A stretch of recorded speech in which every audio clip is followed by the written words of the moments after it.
Week 10 SFL action continues this evening from the Hive in Atlanta, Georgia, as the Atlanta Swarm hosts the Florida Storm. Good evening, everybody. I am Mike Daggs, and joining me in the booth is the man who is saltier than the Gulf of Mexico, Gerald Smith. With us, keeping track of stats tonight, Ron Haynes and Justin Reside. You are watching the Simulation Football League, presented by APM Music. Gerald, how are you doing tonight, buddy? Good things come from the good old Gulf of Mexico, so don't like even crawfish question. and soft-shelled crabs. Crawfish is fresh water. Oh, are they? I don't know. What happens if you put them in salt? Anywho, That's a lobster. Look, we got a game going on tonight. We got it's a lobster. A crawfish is just a small lobster. Can we focus? The Atlanta Swarm are hosting the Florida Storm. Florida Storm undefeated so far this season. Atlanta, they're doing quite well though. They're at 5-3. It's pretty big implications in the playoffs here too. As if Florida wins this game, they win the East. What do we have to look forward to tonight? Well, one of the last losses that Florida had in its so many games over the last two seasons, one of their two losses was to this very Atlanta Storm team back in Week 9 of last season. So, and Atlanta was playing at home. Here we are, Week 9 again. They are playing at home. Yeah. So we're going to see what kind of result we'll get tonight. Well, what kind of result are we going to get? There's only one way to find out, and that's on the field, as Matt Wilson would say. And, you know, our commissioner, Cameron Irvine, pointed out a very good point, Gerald. If Matt Wilson was calling this game, he'd be losing his mind, because it was games like this where we have the Florida Storm and Atlanta Swarm. The Storm and Swarm, he would be tripping over his words. He'd be hating it. He'd be going nuts. And he'd be tongue-tied, and then you would have to wonder how many times he would actually call the Florida Storm the Alaska Storm, along with getting the Storm and the Swarm mixed up. It was always interesting. Well, let's head down the field. We'll get it started. Ron Cochran's going to be out on the field on offense first. Rolls out to his left. Throws to the left. That one is incomplete. Let's roll through the starting offense for the undefeated Florida Storm. Ron Cochran is the quarterback. Charlie Bullet Boletsky is the halfback. Chris Komisak, the fullback. The wide receiving core, Stephen Bush, Caleb Giffis, Art Vandelay, and Bobby Taratino. The tight ends, the legendary Ron Haynes and Nate LeMay. Second down and 10. Cochran with a 5-step drop. Tries to get away. Can't do it. Brought down and sacked in the backfield. Sacked by Billy Ray Valentine, one of the outside linebackers. Gets in the backfield, gets the sack. Yeah, Billy Ray Valentine getting a sack. And we've actually been critical. He's actually leads the team in sack. Well, that's his fourth on the season. And I was actually critical of Atlanta early on in the season not being able to get pressure. But they've seemed to have corrected that and found a way to get pressure on the quarterback. Absolutely. Top 25 in the league in sacks is Billy Ray Valentine, and climbing that ladder right there. Play action on third and long. Deep down the field, overthrows his target, and it's a very quick 3-and-out for Florida to get this game started. Great job by the Atlanta defense. And that's how you want to start at home against an undefeated team. Now, and we got to think about Florida, too. Their last couple of weeks, they've won by like single scores. Right, so they've been actually, teams have been figuring them out, and they've been doing, I guess what they do, but they've been winning, but not by the margin that they had early on in the season. Punt drops down at about the 40, breaking tackles, crossing midfield, breaking more tackles. Oh, spins and breaks another one inside the 40-yard line. What an amazing return by Henry McGee. Gerald, we've seen a few great returns by this guy this season. Yeah, the third pick in this past draft, showing his speed. He is one of the fastest guys in the SFL, but he also shows a little bit of power there by breaking couple of tackles. Yeah, look at the spin. Hurdled a guy. He did a little bit of everything there. Yeah, he did. He kind of turned right there and rolled off of an attempted tackle by an offensive lineman, it looked like. And he has a fine mustache. I knew a guy one time used to have a mustache before he grew in a beard. Well, yeah, I got lazy and decided I didn't want to shave anymore, and that's really the story of how this beard was grown. That thing was a thing of beauty. It's still there. It got so much just love. Surrounded by more fur. No, man, you're taking away its attention by growing in hair elsewhere. Whatever. Pitch out to the left. Oh, and a nice stiff arm. What a great run. Pitching it down to the tight end. Why not Arlett? One of the one of the many wrinkles that this Atlanta offense brings to the table. They just tossed it out, and he stiff-armed one guy and pushed him into the other and knocked him down and gets himself about a 14-yard gain. Beautiful run. That's the last, especially BDG being as high, up in the, rushing leaderboards, and you give it to a tight end. Split backs again for Atlanta. Bryant Dynasty, the quarterback under center, hands this one off. This one goes into the hands of Mitchell O'Brien, the fullback. Let's roll through that starting offense. Bryant Dynasty is the quarterback. Chad Moore, the number 2 quarterback. Jason Williams and BDG Hollywood are the halfbacks. Mitchell O'Brien's the fullback. Wide receivers are Henry McGee, Boo Chisholm, and Kay Marion. Talon Steele and Wynot Arlett are the tight ends. 2nd down and 8.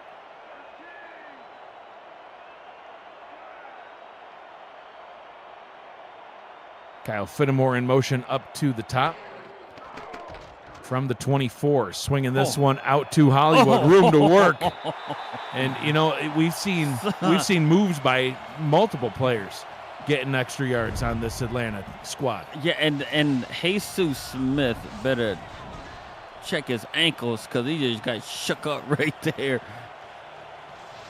And that's what BDG has done his entire career. Things like that. Just putting on a move on somebody and making them completely miss and make them look silly. 1st down and 10 from the 15.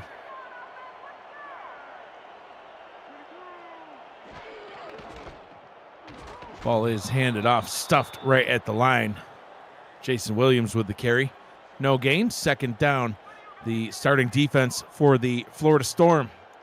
Deontay Stoneville, Alessandro Tomello, Alex Dominguez, Big Sexy himself, Pete Mitchell. Those are the defensive linemen. Ryan Tobin, Jesus Smith, and Juan Mississippi are at linebacker. We'll roll through the secondary after this play. 2 backs again. Dynasty rolls out to his left, has time, throws towards the end zone, and that one is incomplete. Great coverage by this Florida secondary, and let's introduce them now. Ryan Davidson, Evan Carroll, and Adam Jones are the corners. Big O Renfro and Daniel Wright, who just made that play, are the free safeties. Andrew Francis and J.J. Bailey are the strong safeties. 3rd down and 10.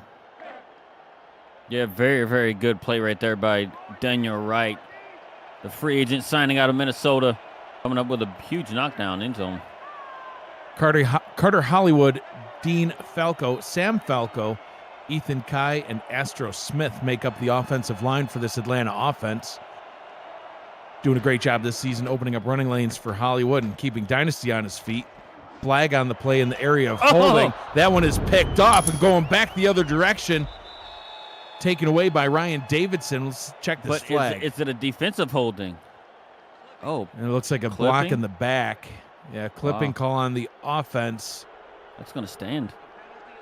So Florida declines that penalty. The penalty was against Atlanta. And turnover on the play. It was a really good call because the blitzing linebacker heading toward the same way that Dynasty was rolling out looked like he had a beat on the offensive lineman, pushed him in the back, and pushed him out of the way. Ryan Davidson with yet another interception. And the ball is handed off for the first time tonight to Charlie Beletsky.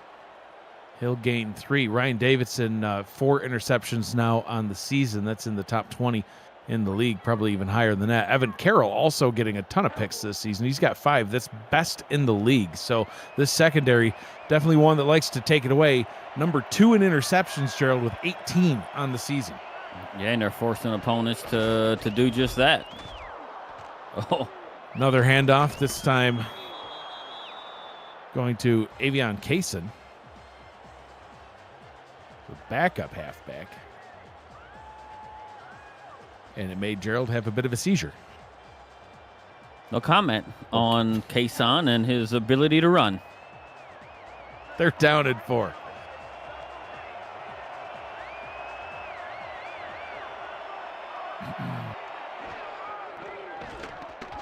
Blitz on its way. Pass is complete over the middle. Art Vandelay getting his first catch of the ball game.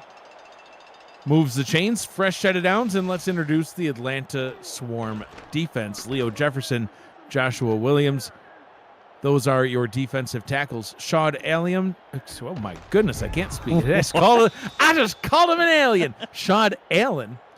I was looking at the next name. Shad Alien. I did it again. Never mind. We'll introduce the defense after this play because it's not working right now. Split backs, 2 wide receivers on the field, one of which goes into motion.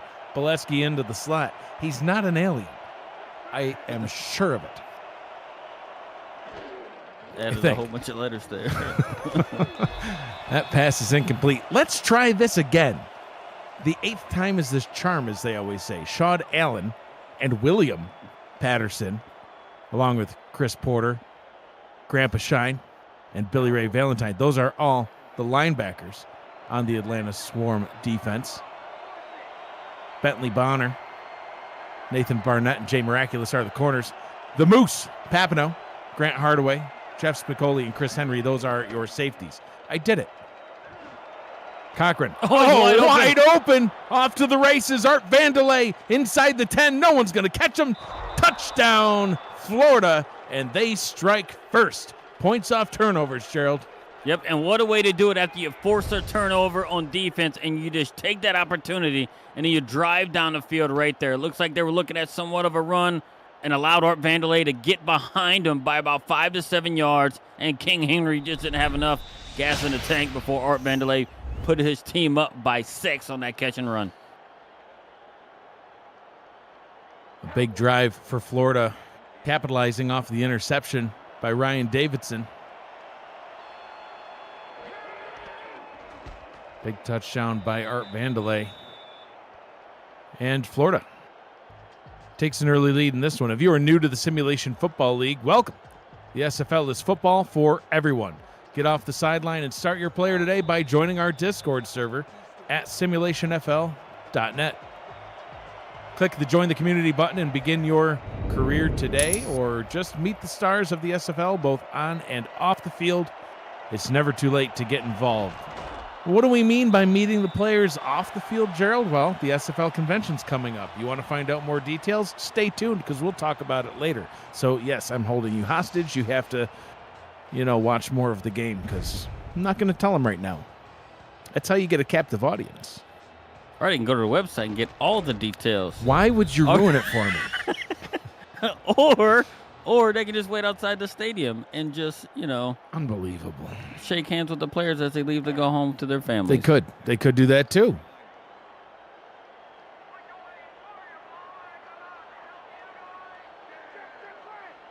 So do-over time for Atlanta. Had a very impressive drive going, Gerald. They were moving right down the field. Oh! Had to get rid of that one quick. Brian Dynasty dumping it down over the middle. It looked like Jesus Smith got his hand on the ball. It was Jesus Smith who actually applied the pressure. Not exactly sure who got the hand on the ball, but he had to get rid of it really, really quick. 2nd down and 10. Oh, no, it was Davidson. Ryan Davidson got his hand up on that one.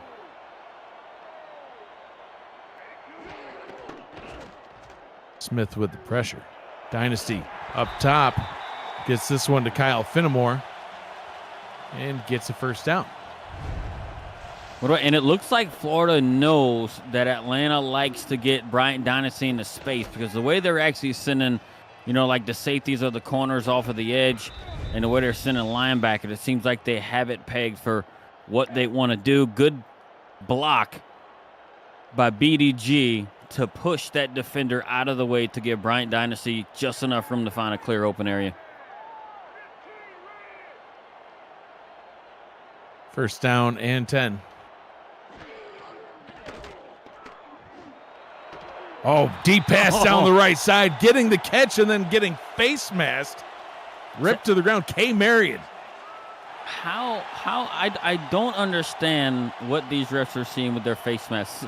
Face masks, we don't even notice that it happens. They see it. It was incidental. And it's a personal foul. Yeah. They spun Kate Marion around. Yeah. Made her do a pirouette and no, that's non-egregious. Maybe she was already pirouetting and in the process of her pirouette, they bumped the face mask? No. No, I don't think so. Hollywood bottled up at the line. And gain of 2 on the play. Second down and 8.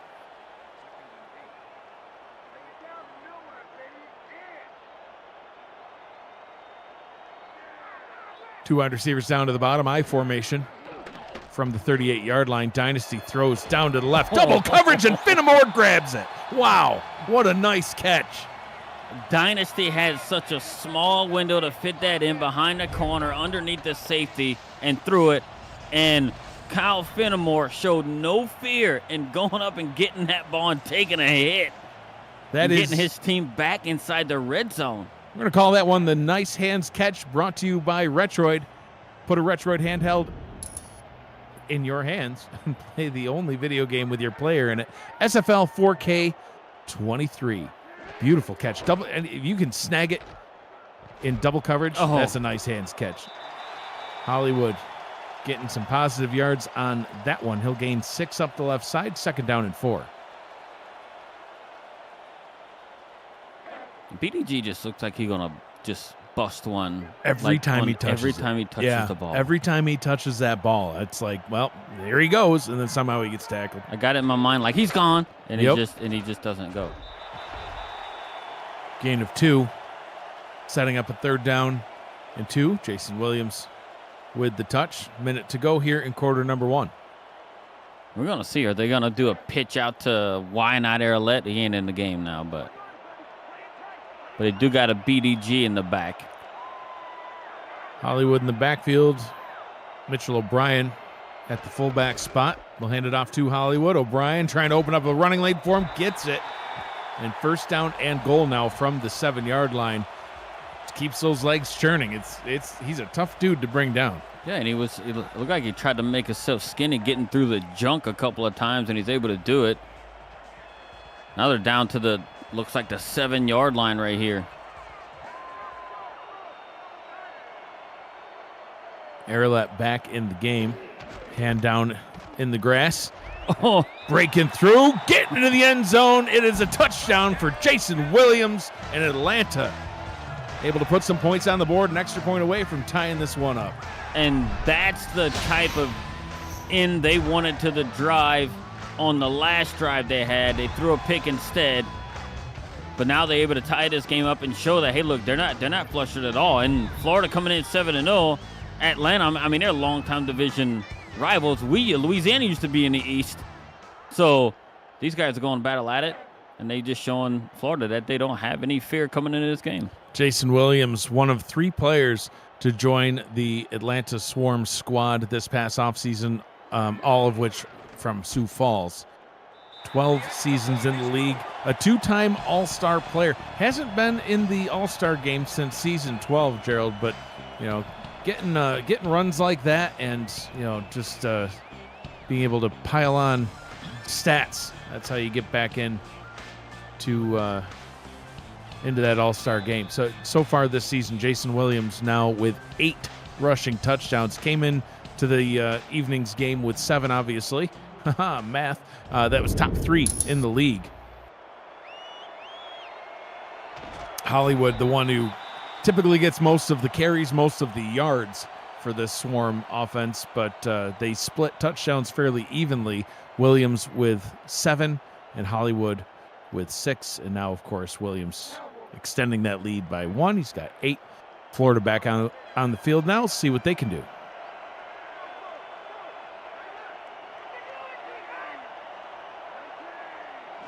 Two backs in the backfield from the 25. Quick pass over the middle. How did he catch that? Because he's Ron Haynes. That's how he caught that. Gerald is dumbfounded and speechless. I guess. He just plucked it right out of there. It was like 4 Atlanta defenders right there. Haynes with a 7-yard pickup.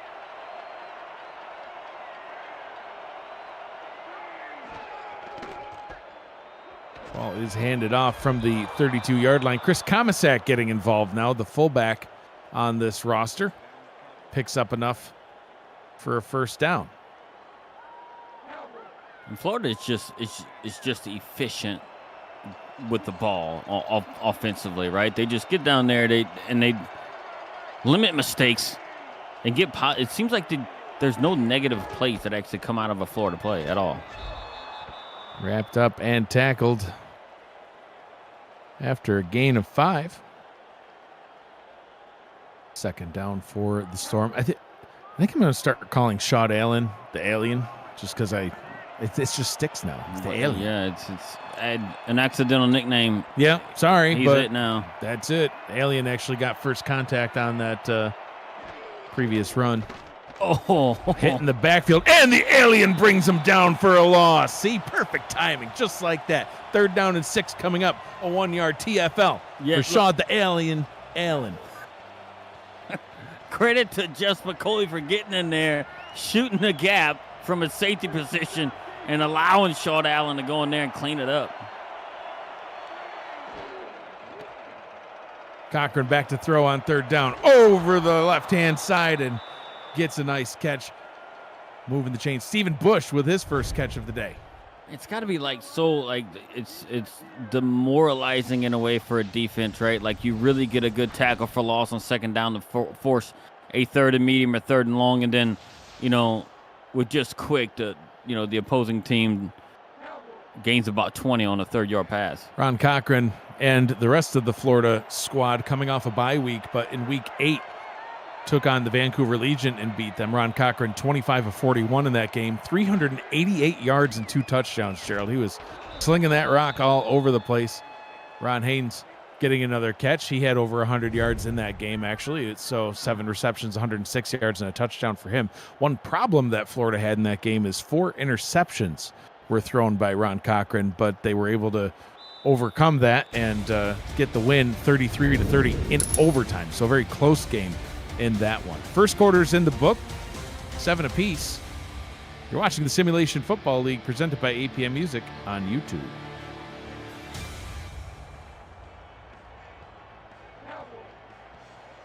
I'm Mike Daggs. He is Gerald Smith.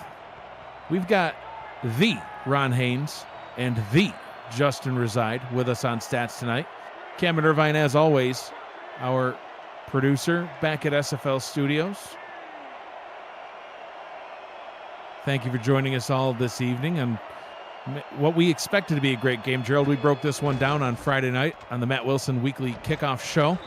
And so far, it hasn't disappointed. There's been some good flashes of offense and great flashes of defense on both sides. Yeah, and that's the second time Spicoli comes shooting the gap right through the middle there, untouched, and just ran down Chris Komisek from behind for about a yard loss. 3rd down and 2 now, just on the cusp of field goal range. I'm not sure they'd even kick it from here. And they don't need to. Boletsky gets just enough for the first down before being brought down by the Moose. Wait, they're going to show a 4th and inches. That's going to get challenged. Yeah, Art Vandalay was already talking to the guys up in the booth. It's like, should I spike this, like power spike? Did you see that beautiful shirt? Wasn't as beautiful as what Alamo City's coach was wearing last week. The game itself was a darn right ugly game for us, but that shirt was a darn right ugly shirt, man. No, it's a thing of beauty. Well, there's some weird looking dude on it. The sexiest man alive. Sexiest man in the SFL. Let's take a retroactive look at this play brought to you by Retroid. Put a Retroid handheld in your hands and play the only video game with your player in it. SFL 4K23. Get yours at GoRetroid.com. And as expected, the call on the field is overturned. Florida will not be charged a timeout. It's a very pretty shirt. I like the floral print. You don't like it? You prefer one with your face all over it? I sure do. It's a little narcissistic, man. I agree. First down and 10. Keeping the drive going. Charlie Boletsky having a great season. Came in just shy of 400 yards on the season.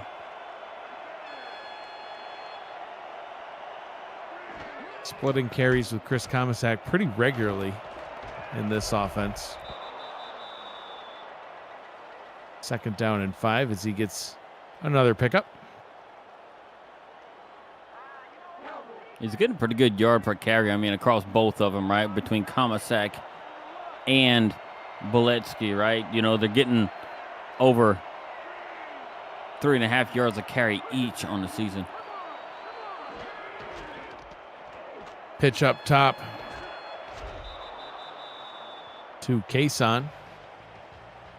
Gains a couple. Grandpa Shine getting the tackle.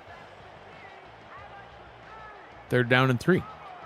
Yeah, and a pitch out to Kason. Got him a couple yards. It's still a 3rd and short right here. They can do anything right here. I'll be on the lookout for Ron Haynes on some sort of a route over the middle. Hashtag throw it to the tight end. Cochran says, no, I'm going to throw it to the wrong team. Billy Ray Valentine off to the races. Ron Cochran to beat, and he gets forced out of bounds at the 36-yard line. Oh, he plucked that right off of the dump down.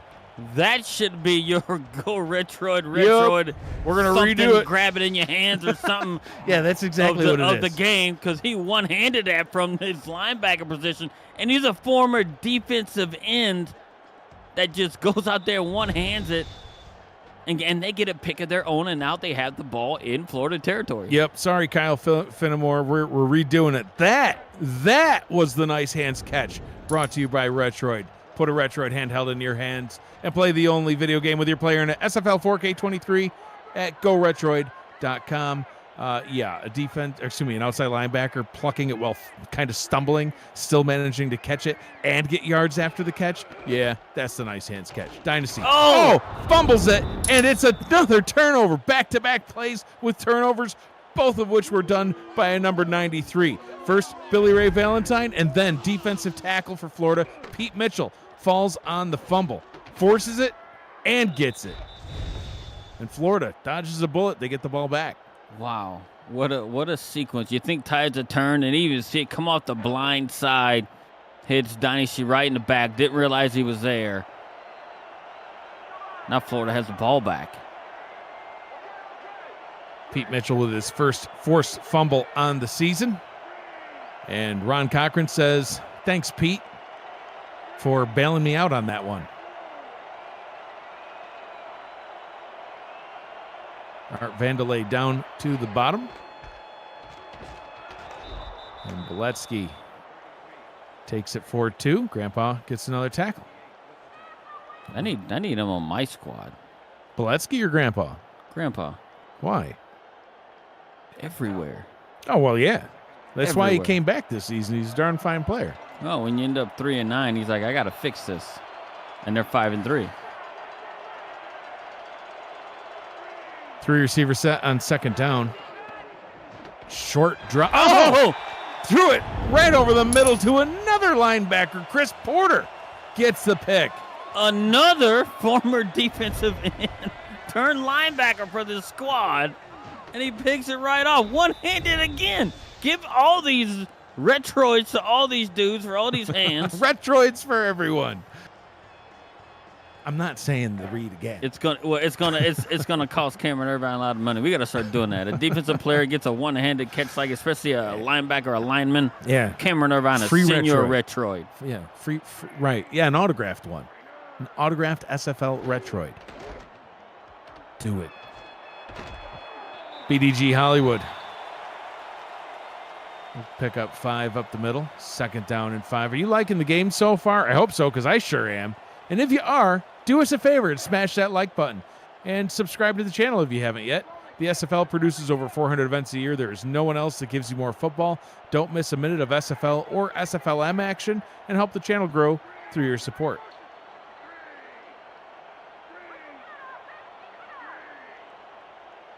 Talon Steele lines up down at the bottom.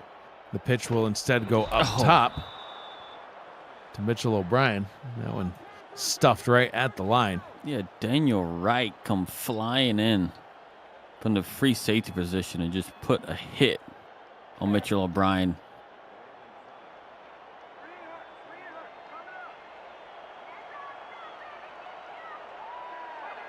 They're down from the 40. Outside of field goal range. Dynasty. Pressure on its way. Had to get rid of it. was trying to get it to Kyle Finnemore, Gerald, but there was just Storm defenders everywhere. Yeah, and I did, and I'm sure Dynasty wants that one back. He had some receivers that were a lot more open to where he threw the ball, and now they're forced to punt after that crazy 4 turnover sequence.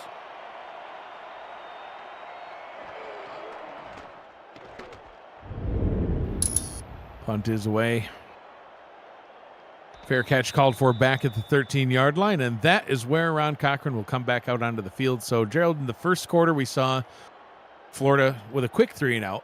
They had to punt that one away. Atlanta actually threw an interception after what was looking like a pretty decent drive. They had 6 plays, only 24 yards in, but they were moving down the field. Florida capitalized off that. 5 plays, 64 yards later, into the end zone, touchdown. Atlanta responds, 9 plays, 71 yards, touchdown. Since then, we've had a pick, a fumble, a pick, and a punt. So, second quarter is not the same as the first. Grandpa and the Alien getting a tackle after a gain of 2. And the nicknames are getting out of hand. They are. I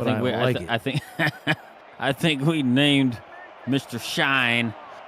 You named back. him Grandpa. Yeah, I did. I think that was. I'll own it. Yeah, you named him Grandpa back in week 1 during our show. Oh, Grandpa! Yeah, he ain't retired.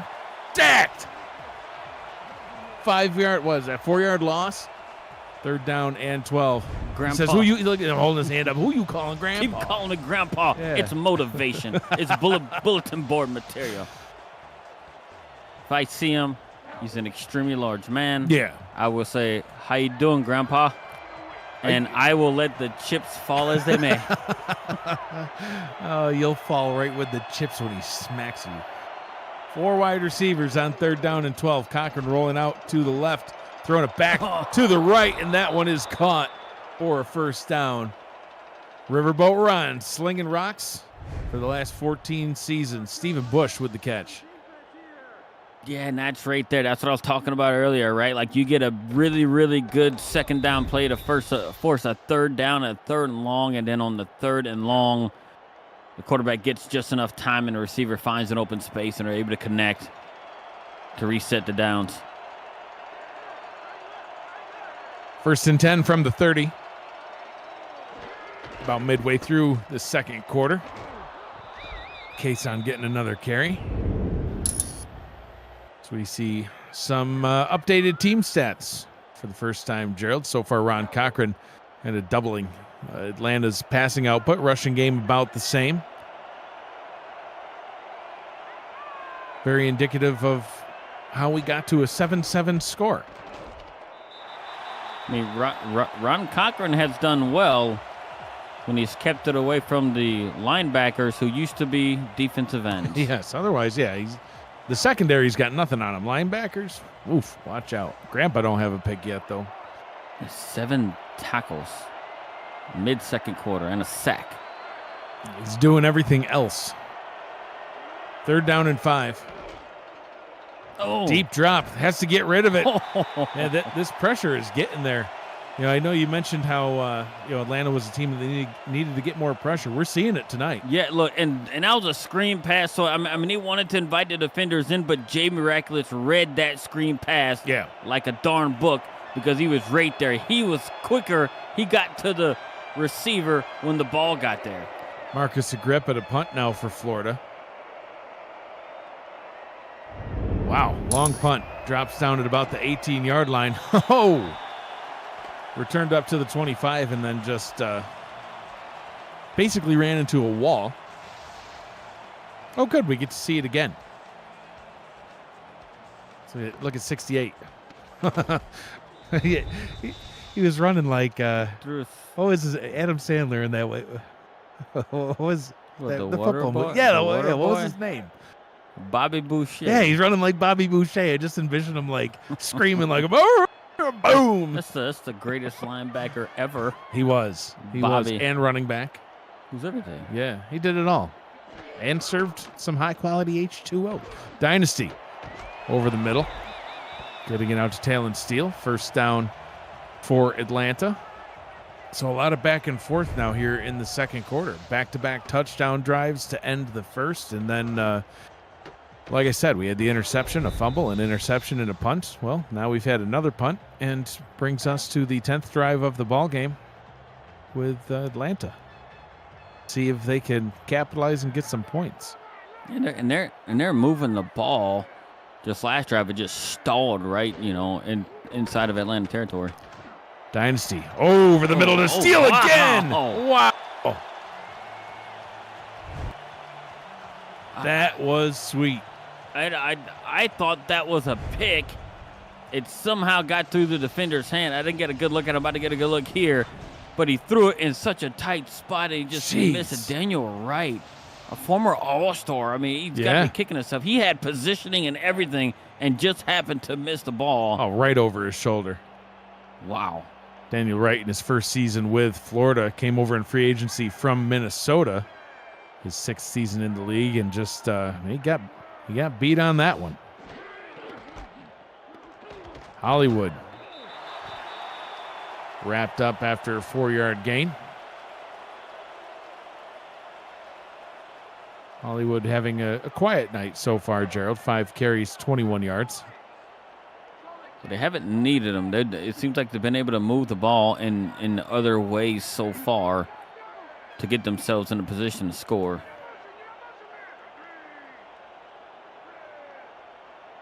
Second down and 6 from the 39.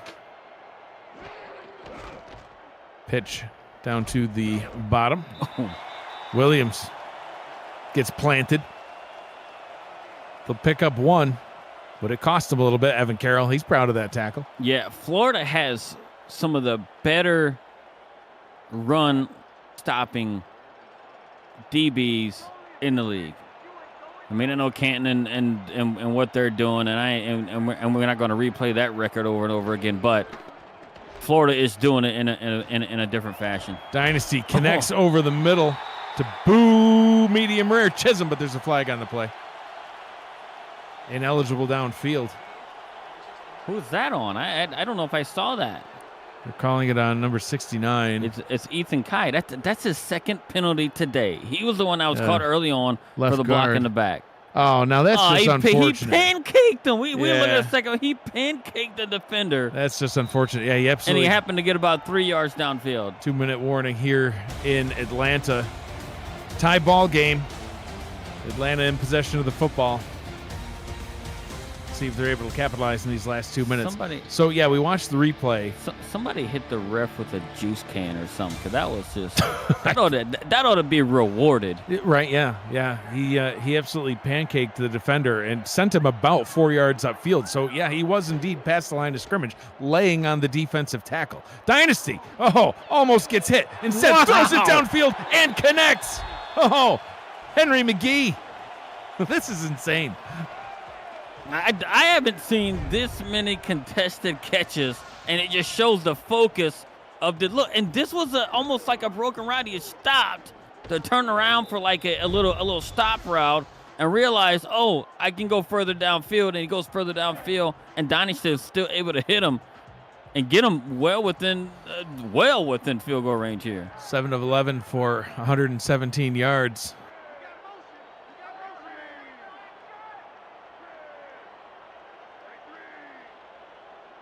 First down and 10 just outside the red zone. Short drop by Dynasty, and he gets crushed. Big Sexy. Crushes him for a loss at 2.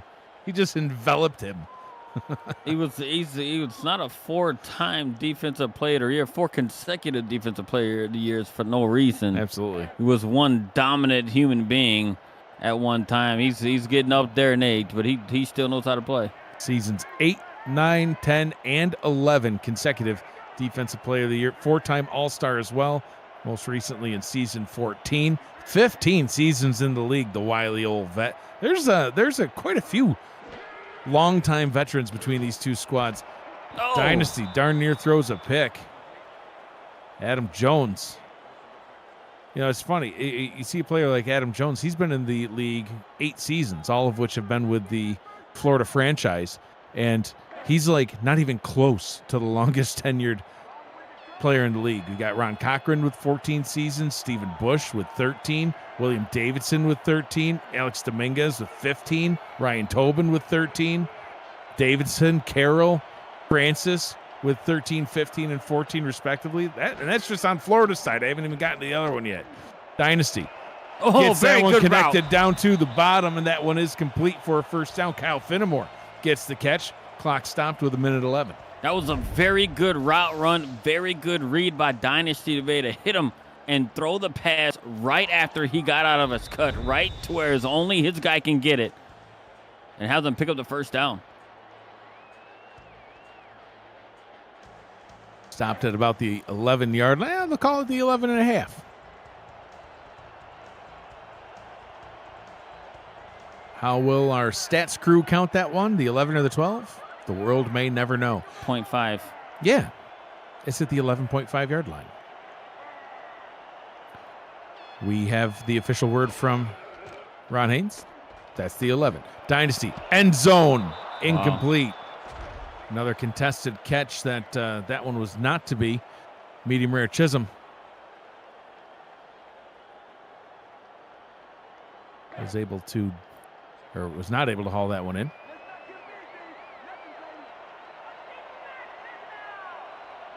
Now it's second and long right here. And this is where I thought they may have been, potentially want to slow it down and kind of maybe get up in there with BDG. Pass up top. That one is incomplete. And now they got themselves in a third and long. And we're going to see how they're going to do it right here. I think it was a golden opportunity for them to get BDG, especially being right there at the 11-yard line, to get them a little bit more involved and see if you can get this a little bit closer. Now you're forced yourself with 2 incomplete passes here for a third and long, especially against this Florida defense. 5 wide, 4 of them up top. Dynasty goes to the one on the bottom and nearly throws an interception. Evan Carroll, who's number 1 in the league in interceptions, almost got his 6th on the season.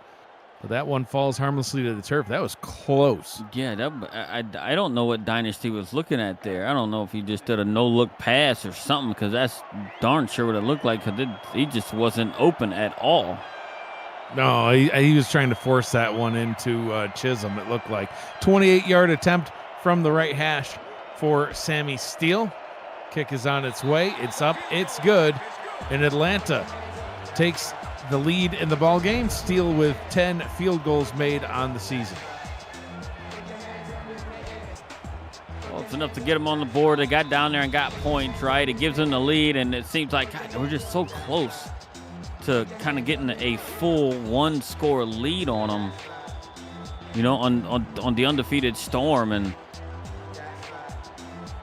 I know the coach is on the sideline and sitting there thinking, man, we could have, if we could have got those 3 plays back, maybe we would have done a little bit different once we got to the 11-yard line. Nice return up to the 25-yard line. 52 seconds, all 3 timeouts. We'll see if they just hand this one off to Charlie Beletsky, or Ron's actually going to try to get down the field and get it into the end zone. Maybe they might have a few Ron to Ron connections. Cochran to Haynes. That is possible as well.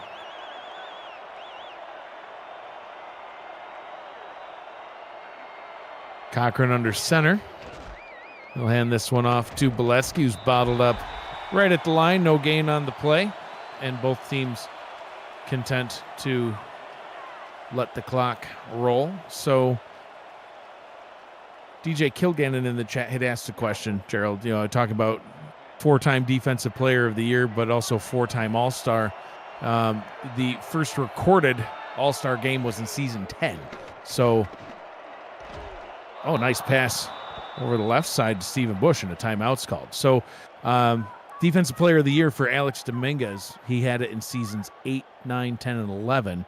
So the first recorded All-Star game here was in season 10. So those first 2 defensive player of the year awards came when there was no All-Star game. So just to kind of make the math work. Otherwise, I'm sure it'd be a 6-time All-star, without question. Oh, yeah, without a doubt. Another nice pass over the middle, but just not ready for it. That one went to Art Vandal. He just didn't get turned around, Gerald. He got his hands up, but not turned around. Yeah, kind of bounced right off of his shoulder or his elbow or something like that. He had it kind of stretched out and just wasn't able to get it all around and get it pulled in. But it's interesting to see like where they're at positioning-wise right here on the field. If they're going to just continue to throw or are they going to run? He's going to continue to throw. Gets this one down. Call timeout. To Bush again. Another timeout called. Stephen Bush with 7 receptions and 124 yards in their Week 8 win over Vancouver.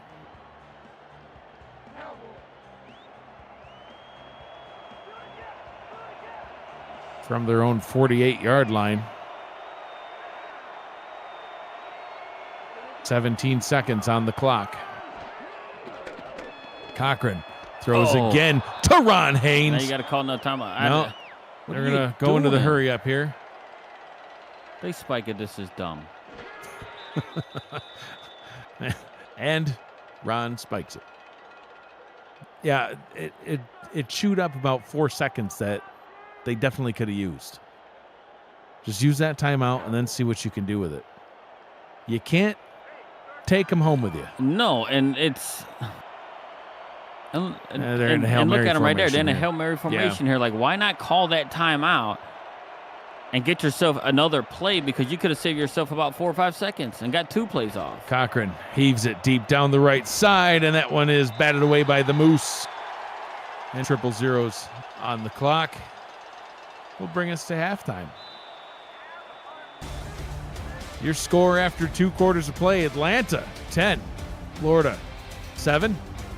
As we head to the half and look at the first half stats and some snapshots from the first 2 quarters. Gerald, your thoughts so far on the game? There's been a lot of action both offensively and defensively. Well, it kind of makes you think with the turnovers that Atlanta had, like what could the score have been if they had not turned the ball over where they had turned it over? Because a couple of their turnovers, I do believe, were in Florida territory, right? So they were in a position to score a point. So the score could be a lot more lopsided than what it is. But Atlanta is giving Florida everything they can handle right now. You know what I mean? And I said it. I do believe that Atlanta is the best 5-3 team in the league, and their record should be more than that. They should be sitting at roughly 7-1 right now. And in my opinion, because they just had a couple of tough losses throughout the season. But hey, look, Florida, could be looking at their first loss if they don't get things turned around and get their offense going. Yeah, absolutely. I mean, they lost in week 1 to Indianapolis 24-14, so that was a 10.2 score loss. But since then, the only other 2 games that they've lost have not only been 1-score games, but their loss to San Diego was by 1 point, 28-27 back in week 4. Then they lost to Tulsa 33-28 in week 5. And some of these Florida victories have been narrow ones. They beat Charleston in week 1 by 3.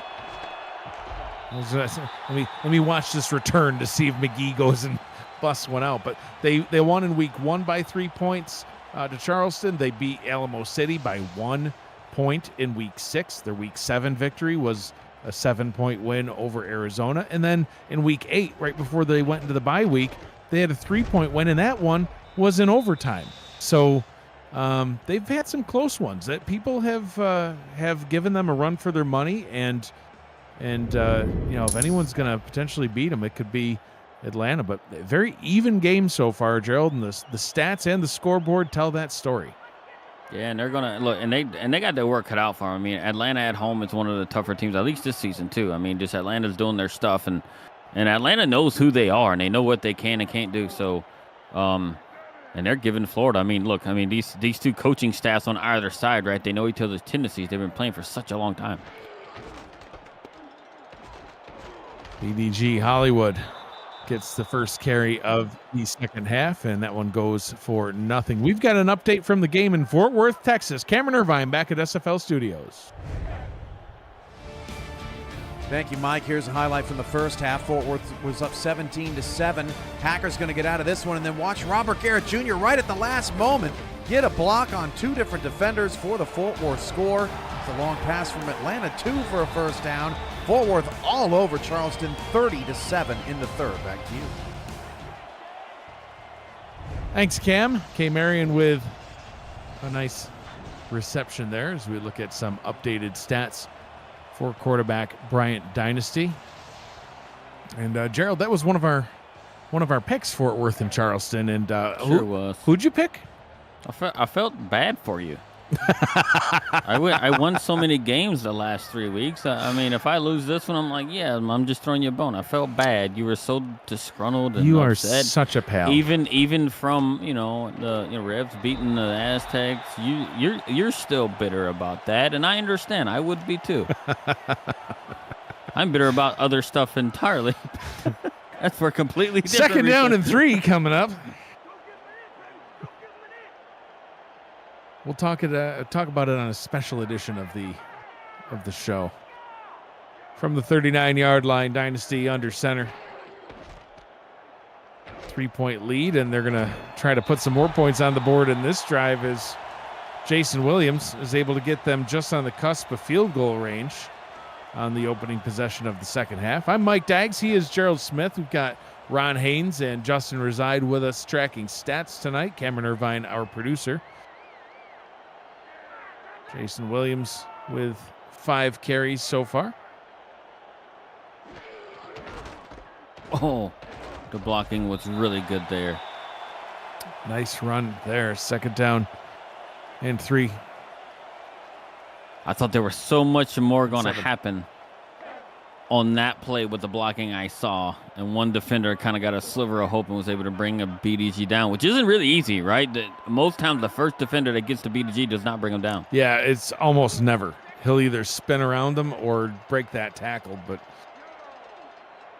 in that case, it worked. 2nd and 7. Williams down to the bottom. Oh, Chase down and only able to gain a yard. Juan, Mississippi, hot on his heels, gets the tackle. And a 3rd and medium to a 3rd and long here coming up. Be really selective with where you're throwing the ball. Make sure you got a clear open receiver right here. Don't force anything because you've had too many turnovers in this area of the field. Play action. Dynasty throwing deep down the middle. And that one is caught for a first down at about the 10-yard line. Another nice catch by Kay Marion. She gets her 3rd of the day. Yeah, Kay Marion doing what she's done with the connection with BDG. I mean, with Bryant Dynasty all season long so far. I mean, earlier on the drive during the game break, she's got a really long reception as well to get them across midfield. And they sure are getting them, near the 10-yard line, maybe right at the 10-yard line here. Kay Marion, the leading receiver on this team, 545 yards coming into the day. Hollywood bottled up. No gain on the play. Dynasty 6 of 10 on the last 10. Over 100 yards. And look at all those catches. They're all for double-digit yardage. First downs every time the ball is caught. And it's all efficiency passing, too. Very consistent, yeah. Oh, pressure coming, ripped down to the ground. And tackled for a sack. The safety blitz, Andrew Francis gets there. Yeah, Andrew Francis kind of coming right around the end. Free and just outran everybody and got to Bryant Dynasty. I don't think Bryant Dynasty saw him really coming because as he was kind of starting to roll out and kind of got him. Lucky he was able to protect the ball while he's being hit. Francis with his first sack on the season. He had 2 TFLs. Adds that one to his total. End zone pass is incomplete, but a flag on the play. Some laundry on the field, as it were. Yeah. Calling that one on Daniel Wright. Let's take another peek at Probably it. hit Kay Marion a bit too soon. Oh. I don't know about that. We'll just let that I've seen a lot more muggings happen and nothing get called, and that was. I found that if you pay off the refs, it helps. He took a deep breath in. Yeah. He breathed wrong. Dynasty up top. Touchdown. Hollywood untouched, spins for good measure and scores the touchdown. a little bit of showboating. And that changed the complexity of the game with that penalty right there. And what do? Everybody thinks you're going to run right up the middle. You just dump it off to BDG, who has been underutilized in this game, almost kind of getting forgotten about, but they're able to put themselves in a situation now that they're now up 2 scores, puts Florida back on their heels in a corner with only a quarter and a half left, when through the first quarter, 2.5 quarters, they've only put up 7 points. Extra point is up and good, and Atlanta takes a 10-point lead after a 10-play drive. Nets them the 3rd touchdown of the day, and we are midway through the 3rd quarter. So, all right, we mentioned it earlier about how we have an in-person gathering coming up this summer. Another SFL convention about to take place. The 2024 SFL convention is headed to South Shore Harbor Resort in League City, Texas. It's just south of Houston. It's from July 12th to the 14th. It'll feature live games, flag football, a golf tournament, some tailgating, a pool party, and more. For all the convention details, visit simulationfl.net/news/convention. You can reserve your room there, see the event schedule, and more. It's open to anyone who enjoys the league. So whether you have a player, you're just a fan, you're welcome to come hang out. Come meet the stars of the SFL off the field, watch some games. It's going to be a great time. Maybe we can meet our fans. If you think we so? have fans. I'll autograph something. We might have fans. Cocktail napkin or something. That's another nice catch. Hand out another Retroid. Stephen Bush climbing the ladder, one-handed over somebody's head. He doesn't get one. It's his job to catch balls out of the air, so he don't get one. It's only for the guys who don't have hands. But very good play for him. Right now, they're right at midfield, just after one play, right after that good return that they had. Now they're approaching midfield and, looking like they're not phased at all right now. Ball is handed off to Boletsky. Boletsky's had a rather quiet night as well. His 8th carry goes for a gain of 6, right around 20 yards on the day. It looks like, I think Atlanta's kind of been frustrating them a little bit in what they're going on, what they got happening here. So giving them different looks. And one thing I've actually noticed here, they're at Atlanta trying to get speed at the linebacker position, has been playing Jeff Spicoli as a middle linebacker. So he's been playing a middle linebacker position right here, and if you want to, you got speed that you can just shoot right in there with that guy there.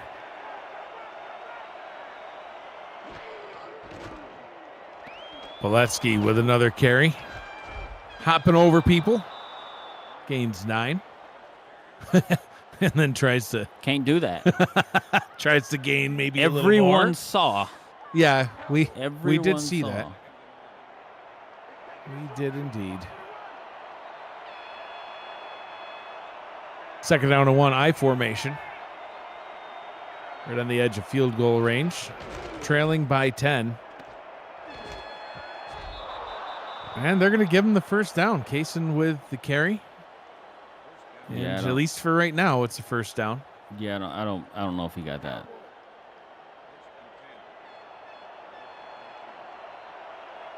No challenge, so yeah. It's the first. Cochran to throw. Dumps that one down over the middle. The Ron Haynes with the catch for 3, 2nd and 7. Yeah, and they're just, once they got closer to midfield, right, they actually started kind of slowing down a little bit and kind of utilizing the run game and a short passing game, and they are coming out again in more of a heavy set right here. 2 wide receivers up top. Cochran has time, goes that way towards the end zone, and it's caught at the 1-yard line. Climbing that ladder, Art Vandelay getting the catch at the 1. 1st and goal. And it started with the protection up front by the offensive line, giving Ron Cochran an eternity to just find somebody. And he sees a one-on-one matchup deep, and he decided to give his receiver a chance. And now they got the ball right there at the goal line, inside the 1. Riverboat Ron ripping it downfield. Art Vandelay now with 110 yards on the day.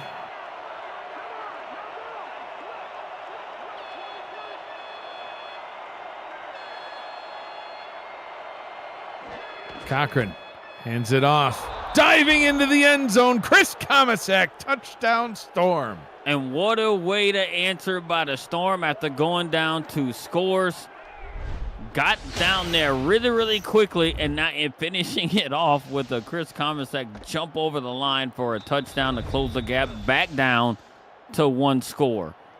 So if we were questioning how good Florida was, right? Even though they are 7-0 and Atlanta's playing really, really well, they showed it right here on this drive. When they needed a score, they went down and got it. Yep, went right down the field. Got themselves that touchdown, and now it's a field goal ball game. 8 plays, 73 yards, 3 minutes to the second is all it took. Plenty of time left on the clock. So, yeah, I mean, Atlanta's got just as good a shot as any team, maybe even a better shot, because they're a darn fine team at winning this game. But Florida's not going to make it easy for them. They're going to have to keep scoring. Like, you can't rest on your 17 points. It's only a 3-point lead. There's a lot of football left. We got 12 minutes, 41 seconds of game time left. They're going to have to score some more points. Right. I would like to think so as well, but I mean, they held Florida 7 points in the entire first half. They did. The first 2.5 quarters actually held Florida to 7 points. So can their defense step up and actually do it? I do think that they can. I mean, you know, Atlanta isn't playing the Revs, which has owned them throughout their stuff. Upset that Mr. Irvine took them off our schedule. I'm sorry.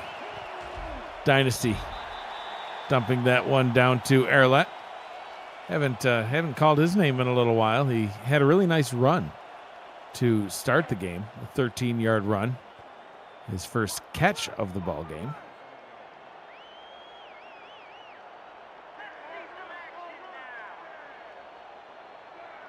Second down and 5. And it's fumbled and recovered by the Storm. And just what could have went bad right here on this drive for Atlanta. And BDG is not known for at all dropping the ball. He's probably one of the most secure ball handling running backs in the league, and he puts one on the ground, and now Florida is already within field goal range. And now the defense of Atlanta has to come right back out after about 2 or 3 plays of being off the field, and that's to try and stop Florida and keep them from getting any points if at all possible. Top 10 defense in getting interceptions is this the Atlanta squad. So let's see if they're able to get the ball back. But, you know, Florida's going to start off with keeping it on the ground to Beletsky. Picks up a few yards there. It's going to be really, really interesting right here. It'll make for a really interesting fourth quarter as you know, we're under 2 minutes here in the third. Once we're going to see what Florida's going to do with this golden field position right now. Tackled back at the line of scrimmage. 3rd down and 4. So, yeah, like you said, definitely within field goal range. Ethan Sneed, not one to miss from, well, not only this distance, but really any distance, as he's 16 of 16 on the season. But from the 21 for Sneed, effectively a chip shot. Crowd on their feet here at the Hive. Cochran to throw. Pressure closing in. Pass towards the end zone, and it's incomplete. Was trying to get that one to Art Vandelay, but well covered by Jay Miraculous. And they'll be forced to trot out Sneed. And I think Ron got lucky right there that it wasn't picked up by King Henry. Went right through King Henry's hands. And he had a first down if he would have thrown it to Ron Haynes running right across the middle right there. Just somewhat of like a crossing route. Right across, right at the first down marker, and he didn't throw it to him, decided to go to the end zone, and now they have to settle for 3 if they make it. Hashtag throw it to the tight end. Would have worked. Field goal on its way. It's up. It's good. Florida able to capitalize and get some more points on the board. And, Gerald, that is now 10 points off turnovers. It's one thing to turn the ball over. And let me tell you, I know something about turning the ball over to the other team. We've done it quite a bit in Mexico City, but the defense, I can tell you, they've bailed me out more times than I can count. And that's really what the difference can be in games sometimes. If you throw some interceptions, but your defense is able to make that stop or get the ball back for you and not surrender points, you can sometimes avoid disaster. But, so far, Florida, 10 of those 17 points coming off turnovers. Yeah, and we know a thing or two as well about producing turnovers, but we can't do nothing with the ball because we can't score any darn points. So I wouldn't know nothing about having taken the opportunity to score points because we've so struggled, except against you guys and 2 others. Go Aztecs. Hollywood fumbled the ball and lost it on his last carry. This time he gains 5. As we tick down into the final minute of the third quarter. Tie ball game. This one's going to come down to the wire, I think. Yeah, I think it is. Well, it depends on how they're going to come out in the fourth quarter, right? What team may end up having a sense of urgency instead of doing what they do best? I think that's going to be the question that we're going to have to see answered in the fourth quarter. Who's going to start to panic and say, hey, we need to put points on now and take too many chances? Ball is handed off to the fullback that time and gets stuffed at the line. O'Brien with no gain on the play, 3rd down.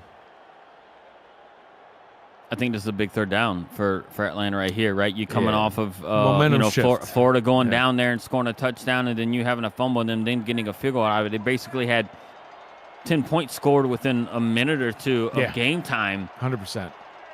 And if you can't pick this up, you give them the ball right back. Dynasty to throw, pressure coming, gets the pass away, and gets the catch. K. Marion doing what she's done all season long and gets that big first down that you said was needed. You cannot let Kate Marion get behind anybody. Nope. She is a game changer, and they did, and now they have really good field position. I think it's going to change the momentum going into the fourth quarter. 3 quarters in the books. 10 minutes remains here from the Hive. You're watching the Simulation Football League presented by APM Music on YouTube. The Simulation Football League is intended for the private use of our audience. Any rebroadcast, retransmission, or account of the game without the express written consent of the league office is prohibited. APM Music is unrivaled music to bring your stories to life, inspiring every production with the world's most robust and constantly refreshed music collection, state-of-the-art technology, and world-class customer service. APM Music is the official soundtrack of the Simulation Football League. To explore their library and find the perfect track for your projects, visit apmmusic.com. I wonder what kind of perfect tracks I need. What projects are you doing? That's really what it comes down to. I got lots of projects. Ones that involve video editing? Sure. I don't think you do. Maybe I just use the audio. Florida Storm, their last 4 games combined, they've outscored opponents 35-3 in the fourth quarter and overtime, and Atlanta is hoping to put a stop to that. Deep pass over the middle, and wow, Dynasty, he's just been throwing dots tonight. Gerald Talon Steele with another catch and another first down. Yeah, and I don't think any SFL quarterback actually has any touch passes in their back pocket because he's throwing bullets all over the place all season, everyone. And here's it right here. That Talon Steele's got to get his big body up and grab it out of the air and take the hit by Daniel Wright. I'm Mike Daggs. He is Gerald Smith. We've got Ron Haynes, Justin Reside with us on stats tonight. Cameron Irvine back at SFL Studios. Hollywood stuffed at the line. He's had a tough go of it, averaging less than 3 yards per carry.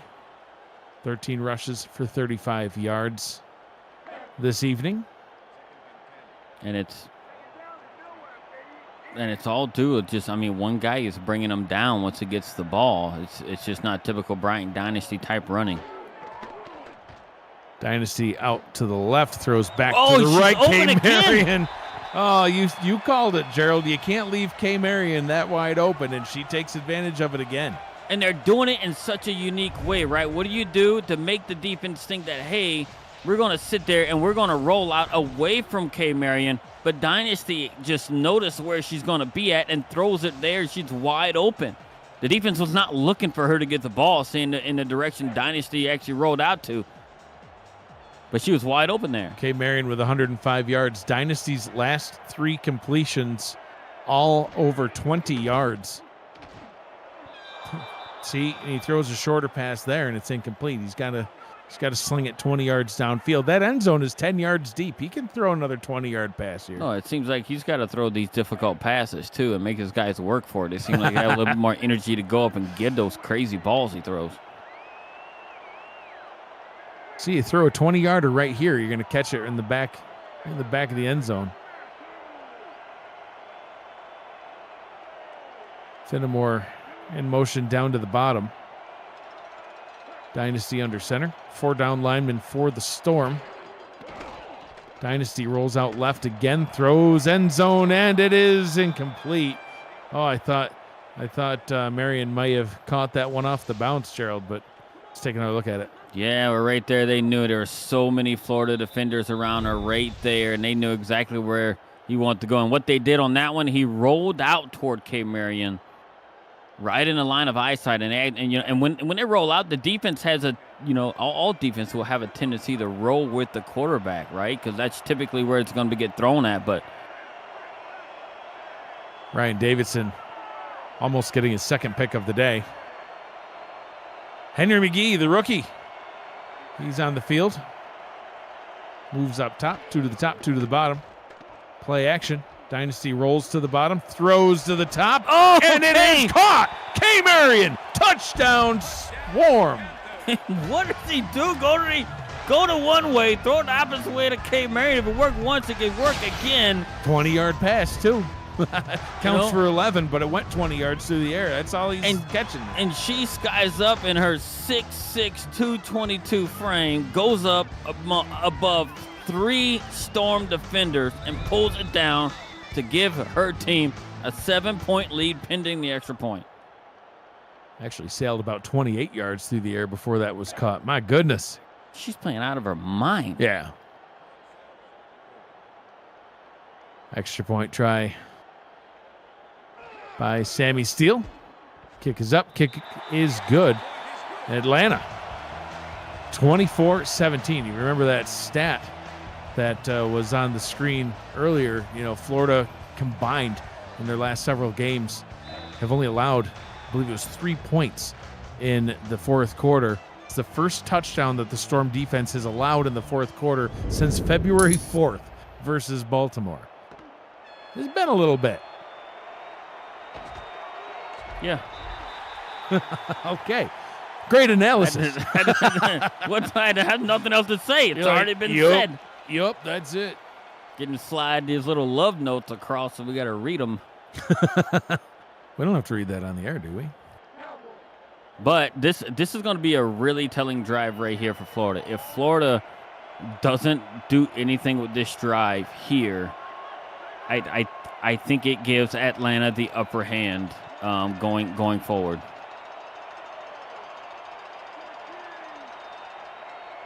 First and 10 from the 20. We'll see how Florida responds. They're no stranger to scoring touchdowns in the fourth. Cochran gets a quick pass complete. Tart Vandelay, he's having quite a day. His 4th reception of the day, 117 yards now on that stat line. Scratch that, 116. I was close. Math is hard. It is hard. But it's not. No, those are simple maths. I ran out of fingers at 10, though.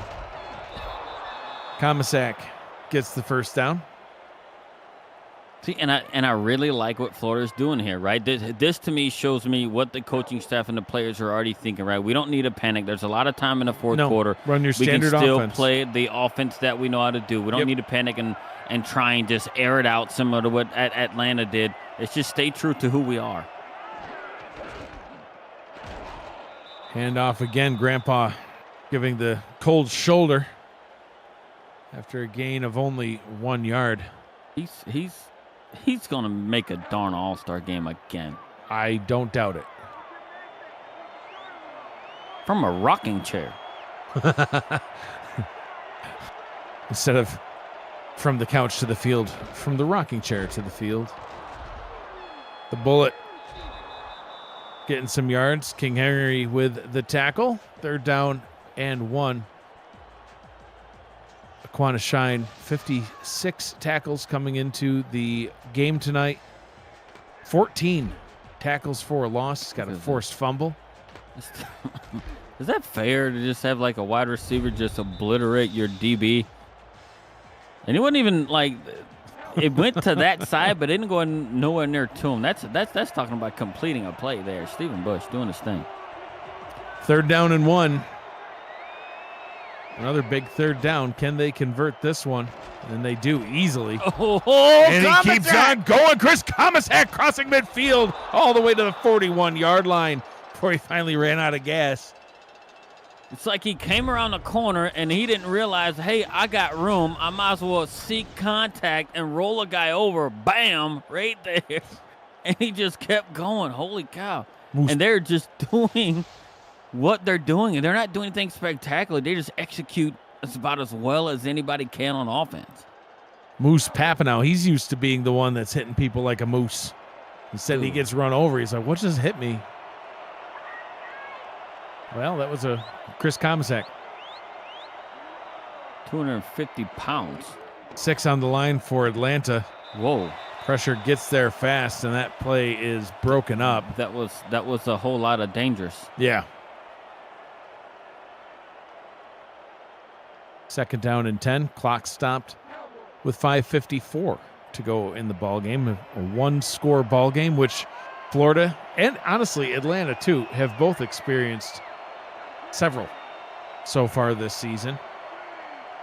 2nd down and 10. He got trips up top. He's got lots of time. Cochran throwing up top. Oh, that one should have been picked off. Oh, King Henry had his hands on it. Man, Henry could have almost put this game in the bag. That's the way Atlanta's been moving the ball.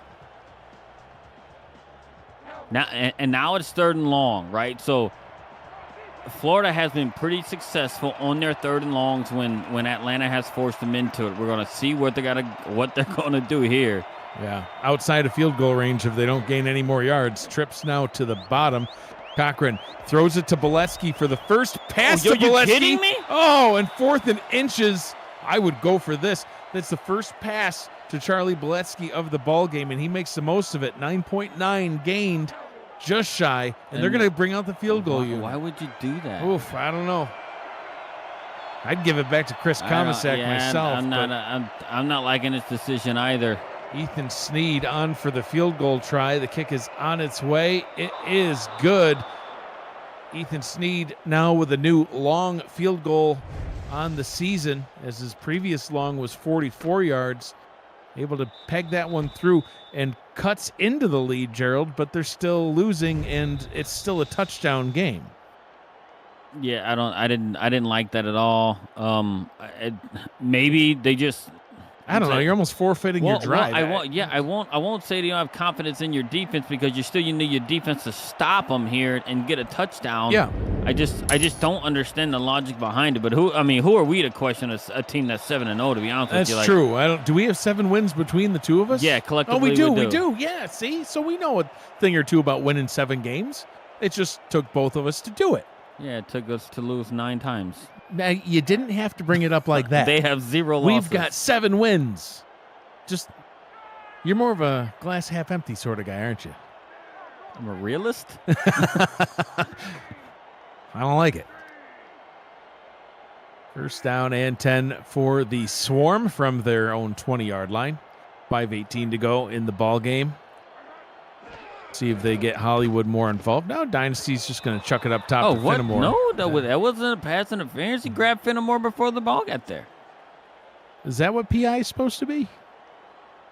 I don't know if the refs were taught that. Not in this league, I guess. Another close game. Mentioned it, Gerald. Breathe on them, and they call PI, though. Mentioned earlier on that these teams are both used to some close games. Between them, 9 games so far this season have been 1-score games at the end. Dynasty over the middle, trying to get back to K. Marion, but overshot his target. 3rd and 10. Florida's getting really, really physical, as the ball's starting to get closer to the receivers on these last 2 plays here. And they've been the benefactors of it because the ref hasn't called anything in terms of contact there. So Really good defense by Florida. Hey, if you can get away with it, keep on doing it. 4 wide receivers now on 3rd down. Play action again. Dynasty has time, throws deep over the middle. Oh, and Kay again! Kay Marion, clutch Marion will call her for the rest of the game. She just plucked that one out of the sky in coverage. And she's going up in between like 4 Florida defenders all the time. I swear, it's almost like Dynasty's like, I'm just going to close my eyes. I know Kay's over there somewhere. I'm just throwing it. 6'6". When you have a 6'6" receiver and you can just throw it up high to her, and it's on those rollouts too. Dynasty rolls out, does a hair flip, and throws it to Kay Marion. Does the hair flip too, which helps add to his aerodynamics, I believe. BDG Hollywood picking up 5, and that was a huge first down because that's valuable minutes that are going to get chewed off the clock now, when it looked like Florida not only was going to quickly get the ball back, but actually forced Atlanta to lose some yards on the drive and had all kinds of time to go and get that go-ahead touchdown. But now Atlanta's still in possession of the football. Clock is rolling. They're going to take their time. And they are. And we're going to see some Mitchell O'Brien, some BDG from here on out, I do believe. Clutch Marion with 138 receiving yards, a season high for her. And it's honestly, Gerald, that's surprising to me that 138 is her high on the season. She's just had such a fantastic season for the Swarm so far. The leading receiver on the squad came into tonight's game 545 yards on 36 receptions, both about top 20 in the league.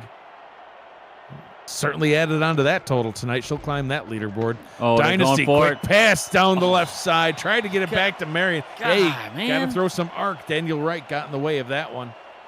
Dynasty needs to just calm herself down, and if you'd have threw with some sort of an arc, she would have ran right by the safety, but he threw more of a bullet pass, and now it just falls on the turf. Now they're looking at punting the ball. That could have been 31 points on the board. Yeah. If you would have put a little bit more arc under that ball. Florida gets the stop, and now Riverboat Ron and the offense going to get back out onto the field and see if they can answer that question for us, Gerald, of why would you go for the field goal there? And they're about to say, because of this, we're going to get a touchdown on this drive, and then we're going to have that 3-point lead. Well, I guess it remains to be seen. I mean, they're confident in it, which is good for them. I still would have went for it on 4th and short. It was 4th and inches. I mean, yeah, it was an extremely short. You give it to Boletsky, and he'll do what he tried to do on that other play after he was tackled. Just move the ball forward a few inches. Cochran could have fell over for the first time. Yeah. Put out Alex Dominguez and hand it to him. Sure. That I'd like to see. I want to see Big Sexy running with the football. Big man running. Cochran to throw. Pressure coming.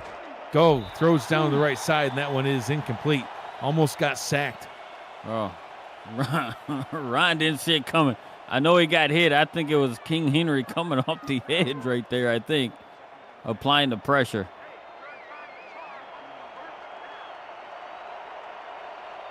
I formation now on 2nd down.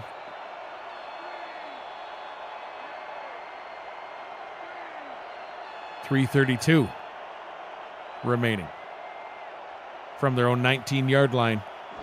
They need an 81-yard drive into the end zone. They're going to throw that one 3 yards behind the line of scrimmage, make that 2. I really don't. I don't understand the last 2 plays. I don't. Reason why I say that is because you knowingly said, hey, we're going to counter our defense to stop it. Why are you going to change the way you do your offense on the first 2 plays of that drive?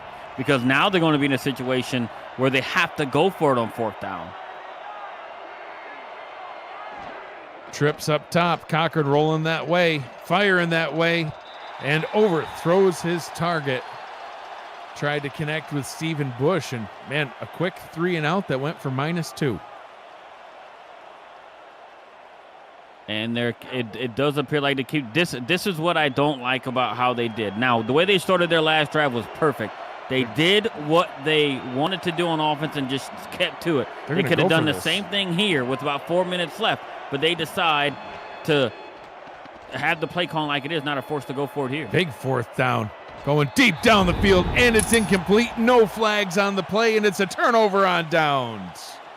I just think they played their hand severely wrong with their play calling there. They changed who they were on this drive. They had plenty of time, all the timeouts, and they forced themselves in a 3rd and long situation. And now they're giving Atlanta the ball back in the red zone.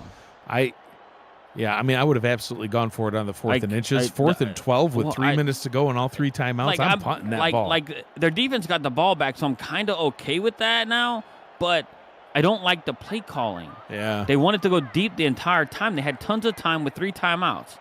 I don't understand why they did that. Atlanta has an opportunity to put this one on ice potentially if they get a touchdown, and they're starting from the Florida 17.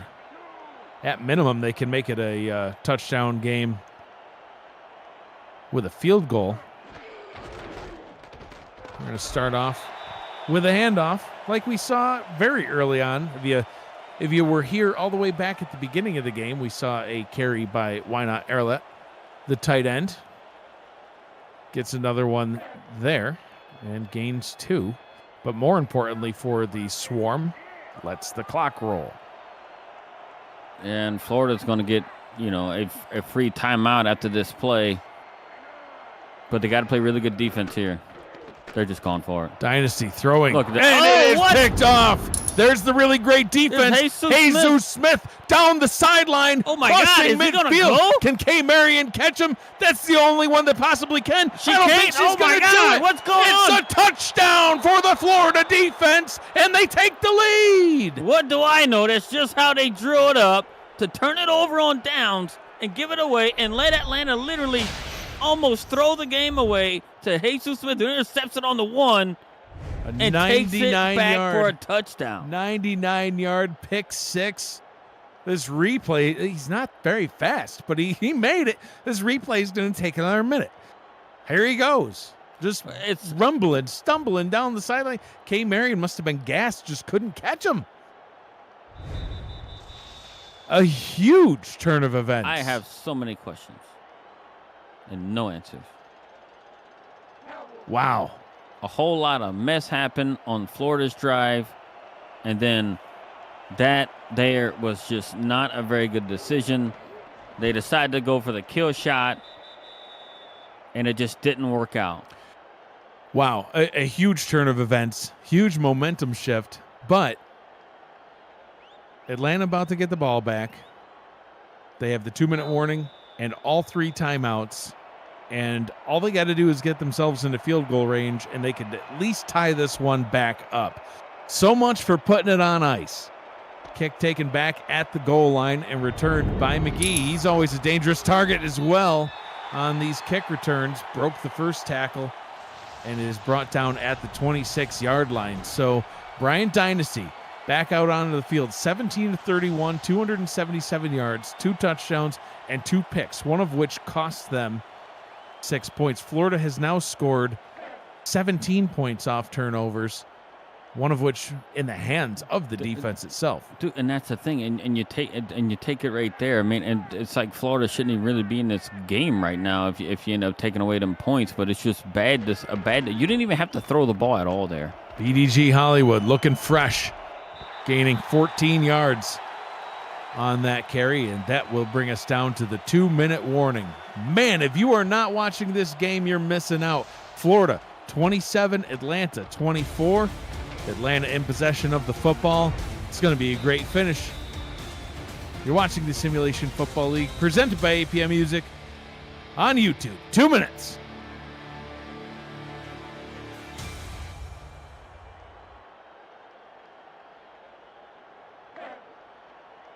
Final in the other game going on, Charleston at Fort Worth. Fort Worth rebounding, Gerald.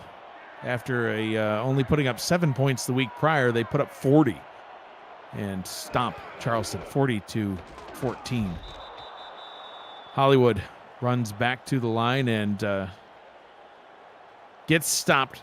Atlanta content to let the clock roll. They want to get that touchdown and be the last ones to score, Gerald. Yeah, I guess you got to have somewhat of a sense of urgency here, and the formations they're coming out with here, it's showing no panic. Right, but, you're 61 yards away from the end zone, though. You ain't close yet. They're going to hand it back to Hollywood. Nice block. And gain 6.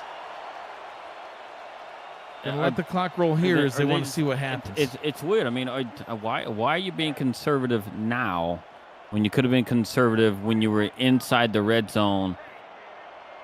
You know, just to, I don't know. I mean, you can't make up for anything that's done in the past right here. You need to get the ball down the field. Blitz coming. Dynasty hit and sacked. Brought down for a big sack by Big Sexy again, his second of the ball game. And that one could potentially cost them the game, a 6-yard loss. 4th down and 10 coming up. He rolled right into that right there. I mean, he should have got the ball out long before then. And now they're at 4th and 10 after it was kind of 3rd and short-ish to medium. It's not over if they don't get it, but man, it'll make it more difficult. Dynasty to throw. Decides to run with it, is not going to get there, and it's a turnover on downs. You at least got to try to find someone downfield. 44 seconds to go, and they're going to have to call their timeouts. Any first down will end this.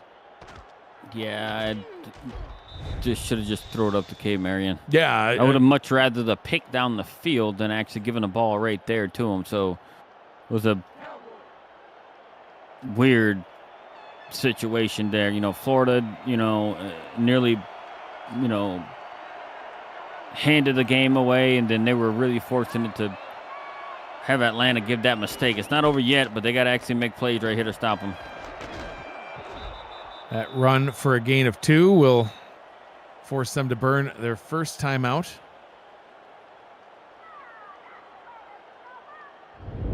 Second down and a updated look at the team stats. Gerald, it's been even all game by both these teams. They've been trading blows and crazy. No matter how this plays out, Atlanta was the better team tonight. In my opinion, right? And what we've seen, they just made too many mistakes up to this point. Ball is handed off once again. Komisak picks up 4. Atlanta's second timeout. So it all comes down to this play. If Florida gets this first down, it's game over. If Atlanta can get the stop, they'll get one final shot at it, but wow, will that be tough. Outside of field goal range, Florida can't add on any more points from here. First down wins the game and wins the East Division. Ball is handed off, and it is short. Final timeout called with 28 seconds left. And Florida's going to have to punt this one away. But if you're Florida right here, what you do if you're Florida, you go for it. That's what I go do. win. Yeah, go out there and win. But you no, go they got for to grip what you're going to do. You punt it. You're going to take, maybe 5 seconds more off the clock. You can take that on a running play, and they're going to get it out. I don't know. It's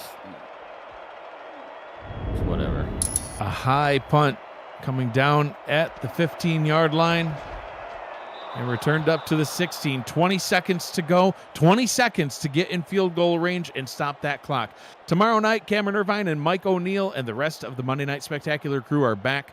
First with SFL This Week, taking you around the league in 60 minutes at 7:15 p.m. Eastern Time. At 8:15 p.m., the 4-3 Mavericks will visit the 4-4 Nemesis in a critical battle of playoff hopefuls. To get a sneak peek at next week's schedule and for everything else SFL, visit Simulationfl.net. Watch for K. Marion. See if she can pull out a miracle. Dynasty deep down the field to K. Marion. They've got to get the clock stopped at the 36-yard line. 157 yards now for Marion. They'll spike the ball.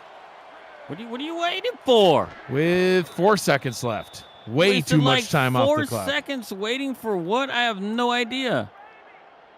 This one's not going to overtime, Gerald. They're either going to win it on this next throw or they're not.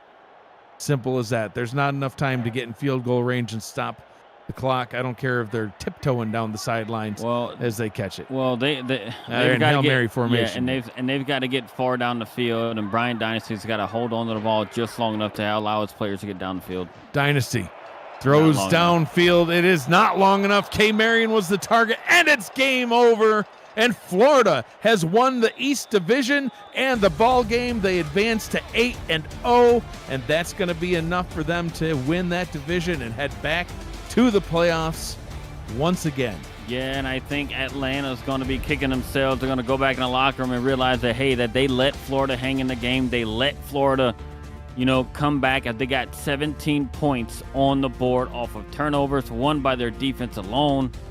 And Atlanta's going to be looking at it and says, hey, how did we let this game get away? And, for it to turn into what it did, and credit to Florida, right? They were given the opportunity to take those those turnovers and turn them into points. And when you lose a turnover battle, it's hard to win. So, and Atlanta just when it was, God, if they would just ran the ball, yeah, they could have kicked it and they could have forced Florida in a tough situation. But they didn't do it. They went for the win. It's a tough game for them, and they got a rebound from it. Florida will improve to 8-0 on the season and win the East Division and head back to the playoffs. Atlanta will fall to 5-4. Still plenty of opportunity for them to make the playoffs as well.